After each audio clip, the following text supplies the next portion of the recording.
What is poppin' people? You got Jay Bear here, bringing you all LTM week number 7 going up against That's a +1 and the Baton Rouge Butterfrees. My apologies for the lack of fancy team builder slides. My Photoshop has just became a lag machine, and it's just especially challenging to work with those slides. So I'm currently working on a fix, but it might be a bit, might not have those slides for a while, might not see them again. My apologies. Now, we're doing this thing a little bit more old-fashioned, but I'll just do it in PokePaste so you guys can actually see the EVs this time. I think that was a pretty well-received change.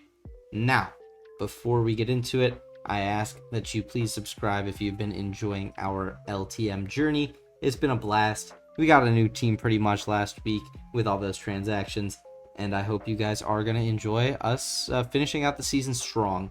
In case you missed last week, spoiler in 3, 2, 1, our new teammates proved to be very, very potent, and we moved to 4-2. And now I would quickly, before I get into breaking everything down, just like to shout out Who, Clyde, Pokey, Lee, so much help in building out these teams and getting them mocked out and getting them prepared.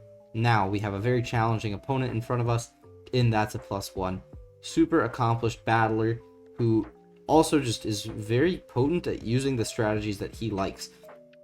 And there's a lot of insight to be had just from watching his game, so I kind of feel like I have a decent understanding of the tendencies of his team builds. So there's, on his team, Staraptor, Suicune, Regieleki, Slitherwing, Blissey, Zoroark, Torterra, Typhlosion, Espeon, and Lurantis. Couple of different things. First of all, Zoroark, always a scary Pokemon. Gonna have to be very conscious in how I play around it.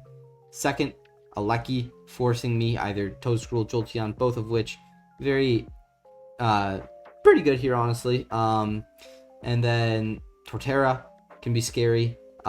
If it gets up a Shell Smash, gotta make sure I don't auto lose to that. And then final Gambit Chain can be annoying with like Raptor, Espeon, Blissey. If I have to play a 3v3 and I don't allocate the right resources to it, could be potentially scary. Pokemon that are also on this team, Suicune, always just a scary Calm Mind threat. Lurantis, I don't view as super scary. Even just like in a vacuum, like outside of the final Gambit Chain, Espeon super strong into most of what I have, other than like Bisharp. Bisharp, I don't really like it that much here. Blissey can be annoying. I know that's like Serene Grace on his Blisseys, so that's something that we can definitely learn from. And then Tera, Slitherwing, Electric, Steel, Poison, all could be quite potent, annoying sets. I have to make sure that I'm ready for those. And then Typhlosion, like a Specs or a Scarf, can be always scary, but we have ways around it, hopefully. And now to get into what I am bringing and why I have it. Scarf Guardy, just super standard Scarf Guardy, modest. We're not going to ever outspeed Aleki. This gives us the best chance to outspeed. I forget if it was just his fastest non-Aleki, which would be Espeon at +1, or if it was a Scarfer, but something around there. Modest nature was afforded to us, which is really nice. Moonblast is very spammable into most of his team. Psyshock for Blissey, Trick also potentially for Blissey, and then Focus Blast for Tera, Steel, Slitherwing. Really, like, that's how like little I needed the coverage. With a lack of a Steel and a Poison on this draft, Moonblast should just be very, very spammable and hopefully just pick us the game up. Next up is Gyarados. This is our dedicated Torterra answer with the Mirror Herb, Jolly Nature, enough speed to get past Aleki at +2, which is what would happen if we switch into a Shell Smash with our Mirror Herb, pop it, and just probably auto win. Terra Blast, EQ, Dragon Dance, Taunt. A lot of different options on this set. Terra Blast, EQ, Dragon Dance, all I really needed. Had a couple of interesting options. I decided to go with Taunt because this also will now beat an Iron Defense Torterra, which is really cool. We come in on it. If it like Iron Defense is up, we just taunt it, and then we can start Dragon Dancing with that +2 defense, and it's pretty fucking awesome. Up next, Mienshao. This is our dedicated lead. Fake Out, U-Turn, Aerial Ace, Close Combat. Fake Out, very, very useful priority, but also to help us discern Zoroark, find it, or like just hit anything else. And if it hits Thanos, then we know, like, oh, if it comes in with low health, it's not actually Zoroark, or like, yeah, we can figure things out. U-turn for momentum, close combat for damage, aerial ace for Slitherwing, which, like, if he doesn't Tera, like, poison, this is a very good tool, like, just if he stays in his natural typing, because that's really, like, his only good answer to Mienshao. Up next, our Toedscruel making his debut. We've got Mycelium Might, of course, lefties, max HP, little bit of attack, defense, and then Spadef. Power Whip is for CM Suicune. With that little bit of attack means we 3 KO, we just have to hit and then we'll kill it. Toxic Spike, super good here, no grounded poison, of course, but being able to get a poison on like a Slitherwing, Blissey, like other potent Pokemon, and even just, you know, can help us tell what Zoroark is. And we can also get it up through Espeon, because Mycelium Might will get us through the Magic Bounce. And we can also do knockoff if he has Ability Shield, which I thought was a potential set here. And then Spikes, of course. Very nice here. Didn't need another move, and getting those hazards up, super duper important. In the same hazard control vein, we have Colossal, very, very physically bulky for Staraptor, Rock, Stone Edge, Rapid Spin, Overheat. It'll live 3 Raptor, Brave Birds, or Double Edges from Reckless Band, which always an important calc. Should also live a Band CC, which is nice. Get our rocks up, keep them up. Hopefully, we should be able to do Stone Edge, Overheat, good combo, and then Rabbit Spin. Keep them hazards off, which is important because our Gyara is boots. Last, Dusknoir, Frisk. Don't really need pressure for anything. Willow, Haze, Poltergeist, Brick Break. Willow, Haze, really good for just dealing with Slitherwing if we don't get the T-Spike up. Poltergeist, he doesn't really have a resist outside of Blissey. Brick Break hits that Blissey, but also if he's like screens a Lecky, this is a very potent way to answer it. And depending on what he has, what he doesn't have, like this can sometimes come in and help alleviate Regieleki pressure, because it does get aggro, which can be kind of troll into Toedscruel, right? So we'll figure things out, but it's going to be a game of allocating our resources properly, knowing what's important, what's just gravy at that point in the game, and then hopefully, yeah, we can just take it home. And I'll see you guys in the battle. Peace.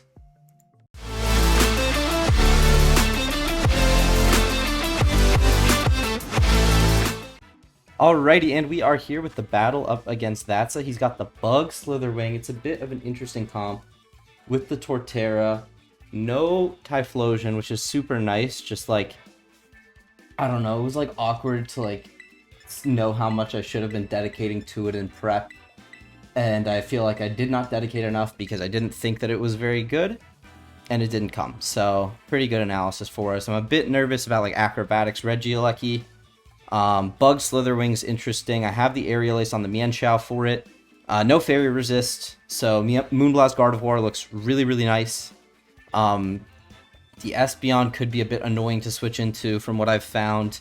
So we're just going to kind of have to manage things with what we do and don't do.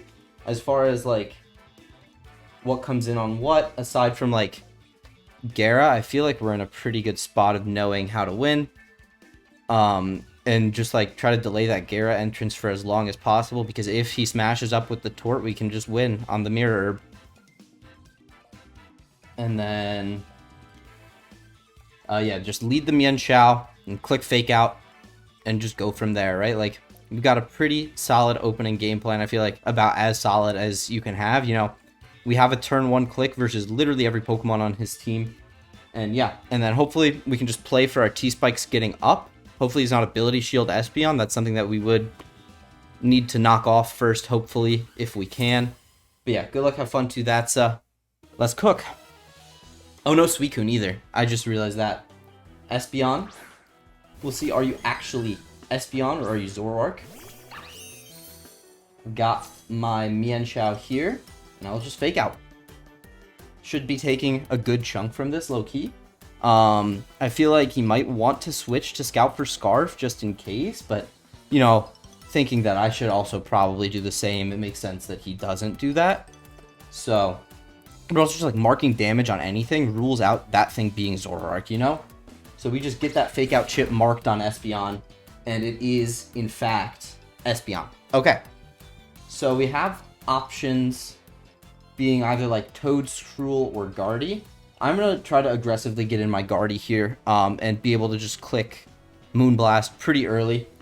Specs could be scary if it's like Specs Shadow Ball, but other than that, I feel like Moonblast is very, very free.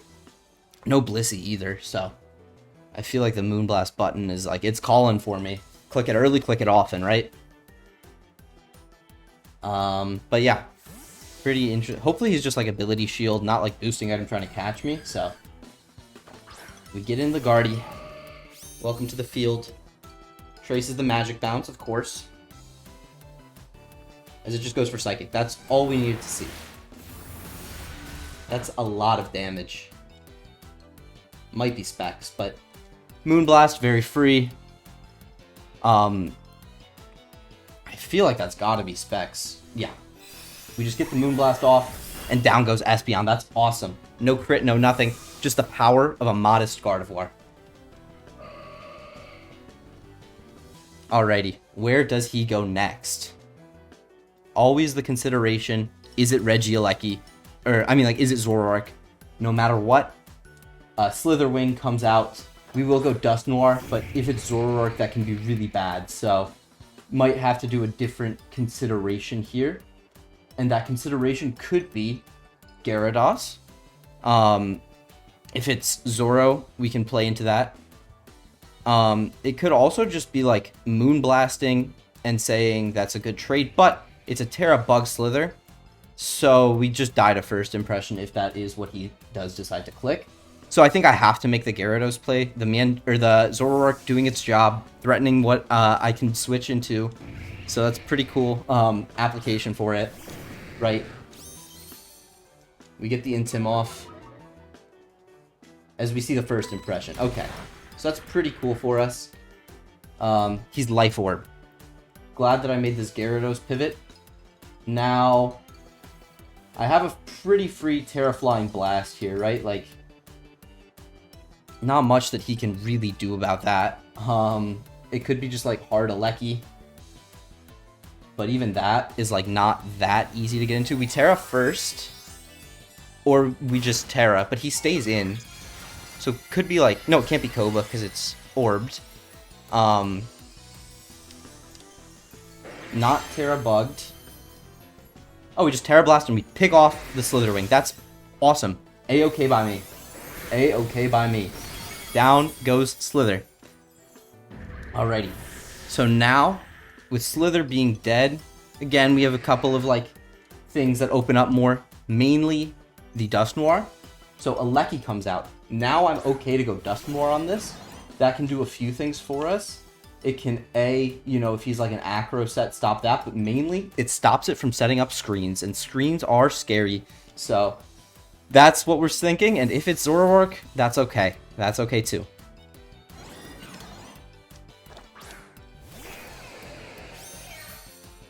Risk it and find the specs. Night Days. It is Zoroark. Okay. Good night, Dust Noir. That's hey-okay by me, right? Like, we've identified it. And now we can play around it.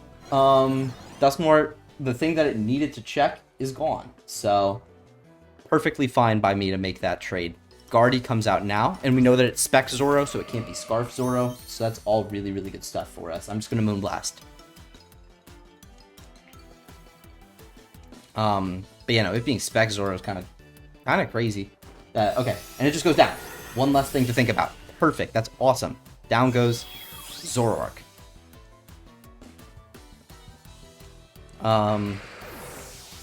Yeah.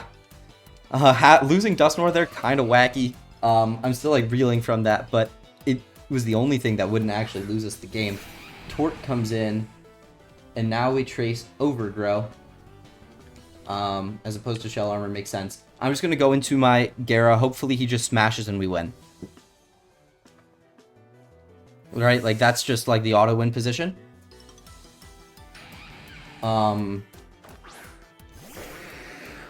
Please, just smash. Please smash. Please, please, please, please, please. I've been a good boy. Bang! Okay, we win. I think. Yeah, Mirror Herb coming in absolute clutch. Should pick up the game unless it's Scarf Aleki.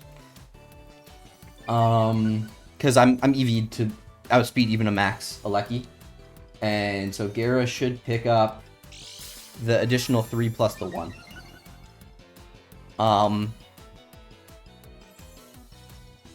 Okay. Mirror Herb pops. Tera Blast. We just click it and we go for game. Mirror Herb prep coming in perfectly, doing exactly what we needed it to do. Down goes Tort. Alrighty. And now it's just Aleki and Raptor. Even if Raptor's like Intim, it doesn't really Intim cycle us. So and it's probably Reckless. Yeah, there's Raptor. It's Reckless. Alright, just rip a Tera Blast. My goat, my Gara, my city. Take it down. Boom. And that should be game. Very, very, very fast battle going up against that. So that's like a 12-turn battle, man. This was not a short one. Or I mean, like, this was not a long one. This was a very short one. I say, as we definitely could lose to Regieleki. We don't, right? Like, unless if it's Scarf, it has to lock Scarf Feeble, and we just go into Toadstool and whittle away at it very slowly with a Power Whip. But we just Earthquake. Good game to Thatsa. No Shuka. Bang, bang, bang. Good game. And yeah, super happy with how that played out. No complaints from me. Got bewildered by Zoroark, but I feel like I was very conscious of it the whole time, knowing what I could and couldn't risk to it. And we ultimately pick up the game. So yeah, good game to Thatsa. See you guys next week. 5-2. Need one more, ideally 2. Yeah, peace.